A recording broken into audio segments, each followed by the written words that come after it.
Welcome back to the channel. In today's video, we're going to be looking at some of these stats and proving that they are not necessarily accurate to what the description says. And we'll be able to find that out pretty easily. We're going to go through the laser sights that allow for improved hipfire accuracy. And we'll also take a look at the stocks that hurt your hipfire accuracy and see kind of where they line up, and some other hidden attributes from equipping certain attachments that I was able to find just through testing these things. Enjoy the video, learn something new. Please do me a favor, hit that like button. If you're brand new or just haven't yet subscribed, double check to make sure you are subscribed with notifications on if you're looking to find your way back to the channel. So the first thing we're going to go ahead and talk about here is the hipfire accuracy. And there's two different elements to hipfire accuracy. There is the stationary hipfire, which basically means you're not moving. Your crosshairs are at a certain, width and height. As you start to move, they expand. What I was able to find out, they roughly double in size. So whatever the first number is, it's roughly going to be double that when you start moving. So that's something just to be aware of if you're trying to really track what it's doing. So we have a couple different attachments here. We have the steady aim laser. We have the SWAT 5 milliwatt. They need to adjust the text here because a lowercase w is not watt. It has to be capital. And then we got laser sight. So hipfire there, and it says it worsens your aim down sight time. Also, as we go into these, we can also focus on the ember sight point, which is reveal distance and then hipfire accuracy, while worsening your aim down sight time. When it comes to the stocks, we have the three stocks. We got no stock, SAS combat stock, and then the Raider stock. And when it comes to Modern Warfare, there's always been hidden stat attachments, and this isn't uncommon. It's just unfortunate because this is following a trend that we saw with Modern Warfare, with several attachments doing things that the attachment doesn't necessarily say it does. We had Merc foregrip, which was good for helping recoil and then also helping with that hipfire spread as you're moving, but it also had a bonus movement speed until they found out about it and then they fixed it. So there's all these little hidden things that unfortunately we're going to find out as we go through these types of things. So the first thing we'll focus on is hipfire accuracy, and then I'll jump over to some of the other things that I found out from actually doing the testing. All right, so this is the base Krig 6 on the left, and I've highlighted the crosshairs in orange with the little black outline around them. And then as I equip steady aim, you can see that the blue lines bring it in a little bit. 5 milliwatt the same. We got a 16% reduction here, 30%, 30%. So these are pretty much in line. They were slightly off, but they were close enough to 30. Basically, they're both 30. And then we also have no stock, which it says is supposed to hurt your hipfire. And clearly you can see there is a slight benefit where these blue crosshairs are actually just a hair smaller. And it ends up being approximately 8%. We also have a 16% worsening, which matches the description. And then the Raider is 30%. So that's terrible worsening. So it's kind of the opposite effect of what we're getting here. You can see it's lined up with the one below it. And this is stationary, not moving. Obviously, like I said, as you start to move in any kind of way, they start to spread out until they reach a maximum distance. And it ended up being about 2 times wider when you started moving than when you were standing still. Let's go ahead and look at the movement one. So as you can see, the base Krig spreads out pretty far.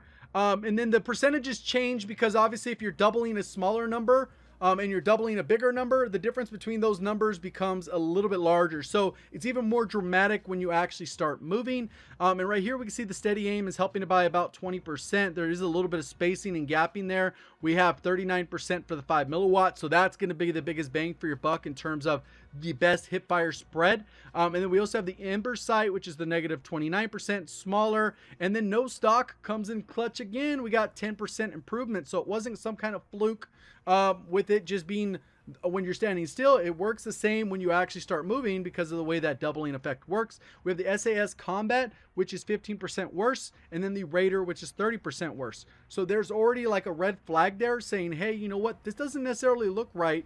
Something's wrong because it says it's supposed to be worse. It's actually making it better. And I think that's why a lot of people were leaning towards the no stock just kind of organically without even testing it, despite what the actual description is telling people in game. So that brings us to a little bit of a hidden stat. One of the big issues with the no stock attachment when it comes to Modern Warfare weapons is it actually worsens your recoil. And that's what I was able to get here. You can see the orange pattern on the left is with the default Krig. Killed myself in the game, came back in, fired against the wall right next to it, took the image, and you can see that there is a difference between these.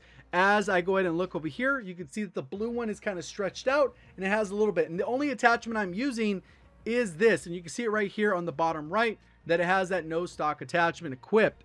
And this is unfortunate because that's another hidden stat that wasn't necessarily mentioned in it, but this is kind of carrying it over from Modern Warfare. And that's kind of what caused me to double check this, because with the no stock attachment, it actually made it so that your hipfire was much tighter in Modern Warfare. So I thought, hey, you know what, let me double check, because that seems the opposite. But this thing doesn't transfer over. I actually tried to do the same test with barrels. Hey, you know what, put on the longest barrel, it's supposed to widen it up. No difference. So it's like there's a little bit of confusion here. I even went as far as to check ADS speeds. It doesn't look like it's helping significantly. All the ADS speeds were within one frame of each other, so it's not like a huge dramatic difference there. You're gonna get the biggest benefit from the actual rear grip, but the other ones, it seem very minimal, almost non-existent, like nothing's happening with those specific attachments. And it's within that one frame difference, or 16 milliseconds. So it's pretty broad range, but kind of heads up on that. It's more of a negligible difference in terms of ADS speed for those individual attachments that we looked at. Maybe one frame difference total. Now we can go over here. So one of the other hidden benefits with the no stock attachment is it's supposed to help with your mobility. Oh, not hidden, it actually shows it on the attachment in Modern Warfare. So I went to double check that, and it looks like there's no difference. This is where I start standing. It's approximately 75 meters away, or right at 75 meters away. And literally I just walk from point A to point B, and I get there right at 16.133 seconds. Right? So you're thinking, cool, let me go ahead and try it. Hopefully no stock's faster. You know, that'll be the case. So we have a little bit of a difference with the hidden recoil, which obviously we kind of could predict based off Modern Warfare, but the movement isn't any faster. We can go over here, no stock, you can see it. When I click over to the next spot, we're at the rock 16.133. Identical, that we land there on the exact same frame, which tells me there's no difference in speed. So there's no hidden stat there, but there's a hidden stat for recoil, and it's doing the opposite of what it says it's doing when it comes to the hipfire spread. So this is very alarming in a way, because that means what else is hidden within the attachments. Next thing is actually going to be the aiming stabilization, which we'll go ahead and take a look at that as well. So if you look at the gun, when I'm ADS'd, you're going to see it wobble just a little bit. It's not a lot. You can see it's kind of stationary. It's not moving a lot. And it doesn't really look like it's moving at all. Now, when we put on the no stock attachment, so here we got no stock. We'll do the same thing. Line it up, and you're going to see the crosshairs like this when we're ADS. I'm just lining up the distance so I can get it. But look at how much the iron sights move. Even if it's a visual effect because it's shorter or whatever, it literally looks like it's moving a lot more. And that's going to throw off your aim and lead to more inconsistent recoil patterns.